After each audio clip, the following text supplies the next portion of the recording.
દર્શક મિત્રો, મારે કહેવાની જરૂર નથી, કારણ કે તમે સૌ જાણો છો આપણું ગુજરાત હવે નંબર 1 રાજ્ય બની ગયું છે. આની પાછળ ઘણા પરિબળો છે. રાજ્ય સરકારની મહેનત છે, આપણા માનનીય મુખ્યમંત્રી શ્રીની દીર્ઘ દ્રષ્ટિ છે, અધિકારીઓને દોડતા કરી દઈને પોતે પણ ગુજરાતના વિકાસ માટે સતત દોડતા રહે છે. એમની વિવિધ યોજનાઓને લીધે જ ગુજરાત ધબકતું થઈ ગયું છે. અરે સાચા અર્થમાં વાઇબ્રન્ટ ગુજરાત બની ગયું છે. સાચી વાત છે ગિરીશ, સાચી વાત છે તારી. પણ હવે આ ગુજરાતમાં છે ને માત્ર બોલે નહીં ચાલે, જે બોલો ને તમારે કરીને દેખાડવું પડશે. તારી જેમ નહીં છોકરાઓને શિખામણ આપે કે સવારે વહેલા ઉઠો અને પોતે 9 વાગ્યા સુધી ઘોરતો હોય છે. બાપુજીએ કાન પકડ્યા. હવે હું પણ જે આચરણ કરીશ એ જ શિખામણ આપીશ. હા, જોયું નાલાયક ગિરીશિયા. આ સીએમ સાહેબે તને કેટલો સુધારી દીધો હે, તારા જેવા આળસુ ને જાગતો કરી દીધો. અરે હવે તો આખું ગુજરાત જાગી ગયું છે. અને તને ખબર છે આ રાજ્ય સરકારે છેલ્લા 10 વર્ષમાં 2 લાખથી વધારે યુવાનોને રાજ્ય સરકારમાં નોકરી આપી છે.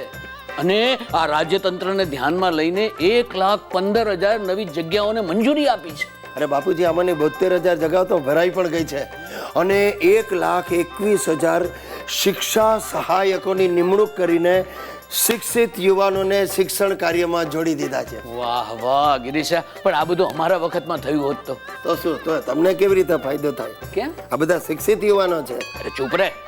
છેલ્લા 10 વર્ષમાં આ સરકારે એમ્પ્લોયમેન્ટ એક્સચેન્જ દ્વારા 12.5 લાખ કરતા વધુ બેરોજગારોને રોજગારીની તક પૂરી પાડી છે. હા, મને ખબર છે. એટલે તો પાનના ગલ્લે હવે નવરી બજારો ઊભી નથી રહેતી. હા તો બરાબર છે. અરે છેલ્લા 7 વર્ષમાં બેરોજગારોને રોજગારી પૂરી પાડવામાં આ ગુજરાત નંબર 1 રહ્યું છે. પછી આ નવરી બજાર ક્યાંથી દેખાય? અરે મને તો ખબર જ છે, પણ તમને ખબર છે આ સિદ્ધિ માટે આપણા રાજ્યને CNN IBN 7 નો ડાયમંડ એવોર્ડ પણ મળ્યો છે. અરે એટલું જ નહીં ગિરીશિયા, રોજગાર તાલીમ કેન્દ્રો, કૌશલ્ય વર્ધક કેન્દ્રો દ્વારા અરે યુવાનોને નવી રોજગારી મળે ને એના માટેની બધી તકો ઊભી કરી છે. 37 જેટલી ઔદ્યોગિક સંસ્થાનું અપગ્રેડેશન કરવામાં આવ્યું છે. એનું પરિણામ શું? હવે આપણા રાજ્યના યુવાનીઓ કામ શોધવા બહાર નથી જતા અને આપણો વિકાસ વધવા માંડ્યો છે. વાહ વાહ, મારું ગુજરાત નંબર 1 ગુજરાત. અરે એમ નહીં, આ ગુજરાત, વાહ ગુજરાત. દોસ્તો, આ શું છે? આ છે મારું ખોળાનો ખૂંદનાર, એટલે કે લેપટોપ. શું છે, અમારી ઓફિસમાં હમણાં સર્ક્યુલર આવ્યું કે બધા સ્ટાફને લેપટોપ એટલે કે કોમ્પ્યુટરનું નોલેજ જરૂરી છે. તે મેં ઓવરટાઈમ કર્યો ને મિશ્રાણી સાથે બેસીને આ લેપટોપ ચલાવતા શીખી લીધું. અઠવાડિયું થઈ ગયું. મજા આવે છે. આ ઇન્ટરનેટ ઉપર બધી એવી સાઇટો જોવાની મજા આવે છે. આમાં ઉપાધિ શું થઈ છે, મેં જેવું આ ખરીદ્યું ને એટલે હવે અમારા ઘરમાં પણ કોમ્પ્યુટર યુગના મંડાણ થયા છે. અમારો હિતિયો, હું સવારે ઉઠું એ પહેલાં આ ખોલીને એની મંતરતો હોય છે. અને આજે સુશલીએ હદ કરી, સવારે 6:30 મને ઉઠાડીને કે સાંભળો, કોડવર્ડ આપો. શેના કોડવર્ડ આપું તને ઊંઘમાં?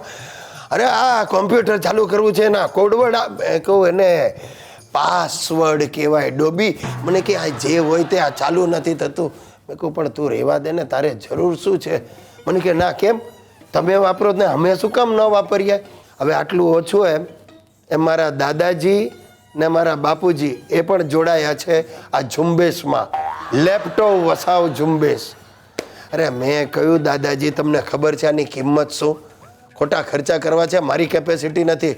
તો મને કે વધારે મગજમારી નહીં કરતો, એવું હશે ને તો હું મારી ગામનો જમીનનો ટુકડો વેચી દઈશ પણ લેપટોપ લઈશ. હવે જમીનના ટુકડાની કિંમત છે 17,000. મેં કહ્યું બાપુજી આની કિંમત 24,000ની છે. મને કે જે હોય તે, લેપટોપ તો લેવું જ છે. અરે મેં કહ્યું દાદાજી, તમારે હવે આ ઉંમરે લેપટોપનું શું કામ છે? શું કરવું શીખીને? તો મને કે મારે મહિલા જાગૃતિ માટે ગૂગલ સર્ચ કરવું છે. એમને ગૂગલ વર્ડ કોણે શીખવાડ્યો મને એ નથી ખબર. ટૂંકમાં સાહેબ, 4 નવા લેપટોપ લીધા સિવાય મારું ફેમિલી મારો કેળો છોડે એમ નથી. બેંકમાં લોન માટે એપ્લાય કરવું પડશે મારે.